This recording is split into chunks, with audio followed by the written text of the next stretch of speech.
اس video کو share ضرور کریں، ہو سکتا ہے آپ کے ایک شیئر سے یہ بات کسی کے دل میں اتر جائے۔ جبرائیل چھوڑ دی مجھے اور میں وہاں سے آگے گیا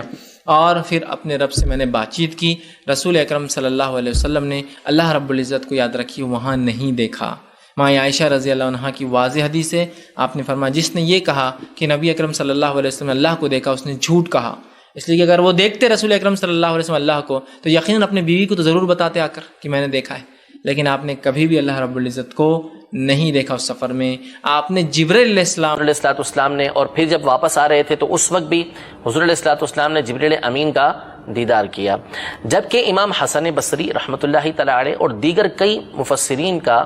اس پر اتفاق ہے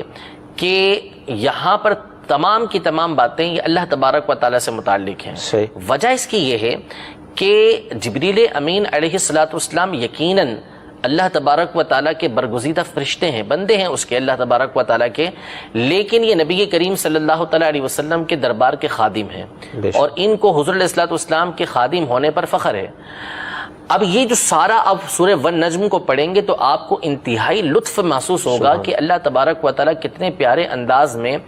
ایک ملاقات کا تذکرہ کر رہا ہے کہ والنجم اذا ہوا، وہ اس چمکدار ستارے محمد کی قسم جب وہ معراج سے اترے۔ پھر آگے جا کے تذکرہ کیا فاستوى وهو بالافق الاعلى ثم دنا فتدلى، پھر قریب سے قریب ہوتے چلے گئے، فكان قاب قوسين او ادنى، اس سے اور قریب سے قریب ہوتے جا رہے ہیں، فاوحى الى عبده ما اوحى، اور اپنے بندے کی طرف جو وحی کی، ما كذب الفؤاد ما راى، دل نے نہ جھٹلایا جو ان کی آنکھوں نے دیکھا، افتمارونه على ما يرى، کہ تم ان کے دیکھنے پر آپ جھگڑتے ہو ان سے، وَلَقَدْ رَآهُ نَزْلَةً أُخْرَى، انہوں نے تو اترتے دوسری مرتبہ دیکھا۔ یہ سارا اہتمام نبی کریم صلی اللہ تعالیٰ علیہ وسلم کی ملاقات کا ذکر کیا جا رہا ہے، تو جبریل امین تو بارگاہ رسالت میں حاضری دیتے رہتے تھے، اور جبریل کا حضور علیہ السلام سے ملاقات کرنا یہ جبریل کے لیے شرف کی بات ہے۔ حضور علیہ السلام کا جو اصل شرف ہے وہ یہ ہے کہ آپ اپنے رب عز و جل سے ملاقات کریں، اپنے رب عز و جل کا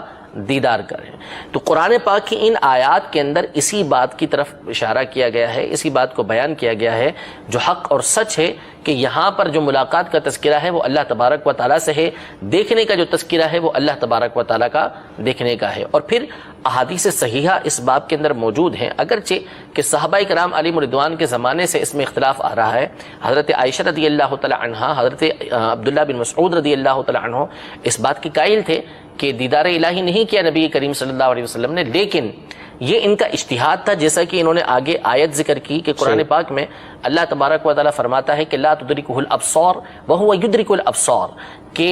آنکھیں جو ہیں وہ اللہ تبارک و تعالیٰ کا ادراک نہیں کر سکتی۔ اللہ تبارک و تعالیٰ آنکھوں کا ادراک فرماتا ہے، اس کا مطلب ہے احاطہ کرنا، یعنی کوئی بھی نگاہ اللہ تبارک و تعالیٰ کا احاطہ نہیں کر سکتی، گھیر نہیں سکتی اس کو۔ تو یہ تو حق اور سچ ہے کہ اللہ تبارک و تعالیٰ کی ذات لا متناہی ہے، کس میں قوت ہے کہ اللہ تبارک و تعالیٰ کی ذات کا ادراک کر سکے، لیکن نبی کریم صلی اللہ تعالیٰ علیہ وسلم کا دیدار کرنا الگ چیز ہے، احاطہ کرنا الگ چیز ہے۔ قرآن پاک میں قیامت کے حوالے سے اللہ تبارک و تعالیٰ نے واضح الفاظ میں ارشاد فرمایا وجوہ یومئذ ناظرہ الی ربہا ناظرہ، کہ اس دن کچھ چمکتے چہرے ہوں گے، کھلے ہوئے چہرے ہوں گے جو اپنے رب کا دیدار کر رہے ہوں گے۔ اس آیت میں اللہ تبارک و تعالیٰ نے دیدار الہی کا تذکرہ کیا کہ بندے دیدار الہی قیامت کے دن کریں گے۔ اب جہاں تک رہا حضرت عائشہ اور حضرت عبداللہ بن مسعود رضی اللہ تعالی عنہما کا موقف، تو یہ اپنے اجتہاد کی بنیاد پر تھا۔ دوسری طرف خود احادیث صحیحہ کے اندر نبی کریم صلی اللہ تعالی علیہ وسلم نے اپنے رب کو دیکھنے کا ذکر کیا کہ رأیت ربی، میں نے اپنے رب کو دیکھا۔ حضرت عباس رضی اللہ تعالی عنہ اور حضرت انس رضی اللہ تعالی عنہ اور دیگر صحابہ کرام علیہم رضوان اور تابعین کی تعداد ہے جو اس بات کو واضح الفاظ میں بیان کرتی ہے کہ نبی کریم صلی اللہ تعالی علیہ وآلہ وسلم نے اپنے رب عز و جل کا دیدار کیا۔ اور حضرت امام احمد بن حنبل تو اتنی مرتبہ یہ کہا کرتے تھے کہ رآ بولتے رہتے تھے، یہاں تک کہ آپ کا سانس ٹوٹ جاتا تھا کہ حضور علیہ السلام نے اپنے رب عز و جل کو دیکھا ہے۔ تو احادیث صحیحہ اس باب کے اندر موجود ہیں کہ نبی کریم صلی اللہ